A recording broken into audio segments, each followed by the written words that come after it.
Last week in Acapulco, Alan Wicks, one of our public room stewards, and Martin Gray were attacked while walking along the beach in Acapulco. During the attack, Alan was stabbed in the chest and left on the ground.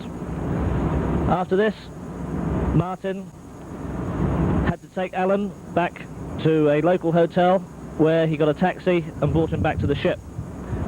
Frank, our surgeon, was on the scene straight away and examined him in the taxi and decided to take him to a hospital in Acapulco. To continue this story, we take you back a few days to when I interviewed Frank and Alan in the ship's hospital. John, good evening. Channel 4 News is normally a light-hearted thing, and this is serious. First of all, how is Alan now? Extraordinarily well. He's doing very well indeed. He's making a very gratifying recovery. Okay, we're all very shocked. We'll talk to Alan in a few minutes. Basically what happened, he was involved in a fight and there was four guys, was there? Well, as far as I know, Alan and Martin Gray were walking home along the beach in Acapulco when they were jumped by 5 or 6 guys who wanted some money. The boys put up a spirited resistance, and at one stage Alan was held down by 2 of them, while a third one stabbed him in the chest. To my mind, there's no doubt that they intended to kill him. Okay, so he was actually walking back on the beach when this happened? Right, I believe that's the case. Okay, now we don't want to go into the details of actually, but you're saying that the knife wound, if it had been a few inches the other way, then the situation could have been tragic. Well, Alan is, as Manchester Mick would say, lucky, lucky, lucky, lucky Alan, because had that knife gone at least 1 centimetre more in either direction, he wouldn't be here now. It would have gone straight through the heart. As it was, it hit the breastbone, which absorbed a lot of the impact and effectively saved his life. Now, Frank, what actually happened after the event? Did Alan go to a local hospital, or did he come straight back to the ship? Well, full marks to Martin, because Martin got him from the beach to the local hotel, where, as usual in Mexico, people were not too helpful. He then put him into a taxi and brought him back to the ship. I had a look at him in the taxi. I could see the puncture mark in his chest. Nowhere am I doing open heart surgery on the Sun Princess. So we got him to the nearest local hospital, which was the Acapulco General, where he was seen and treated. Okay, so anyway, we're now going to see Alan and see how he is. So thank you, Frank.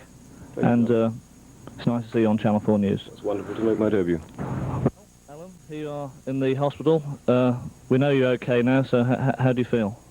Well, thanks to the surgeon's fantastic job, I feel really good, and can't believe just how lucky I am, and also Sylvia, who's been marvellous, helping me recover. So, and it must have been a very dramatic experience. Did you have any aftershock after you realised what had happened to you? Did any shock come on after the event? Well, fortunately at the time, I don't think I realised just how serious it was. I knew that I just couldn't move, and I think Martin just had to drag me back to the hotel. And it wasn't until I got to the hospital in Mexico, and I couldn't move, and I felt throbbing absolutely everywhere, that I knew things were pretty bad. But as I say, it's just one of those things, and very lucky to be here now. Now, I say we don't want to go into the details, but when the guys came toward you, did they jump you, and did they say anything like, we want your money, hand it over, or did they just start fighting?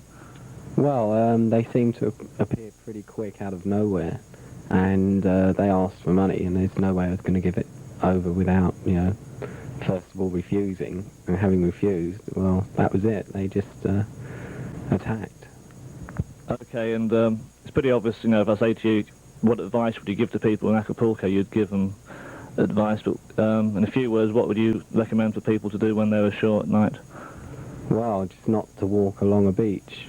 I mean, I would have assumed 2 people would be safe.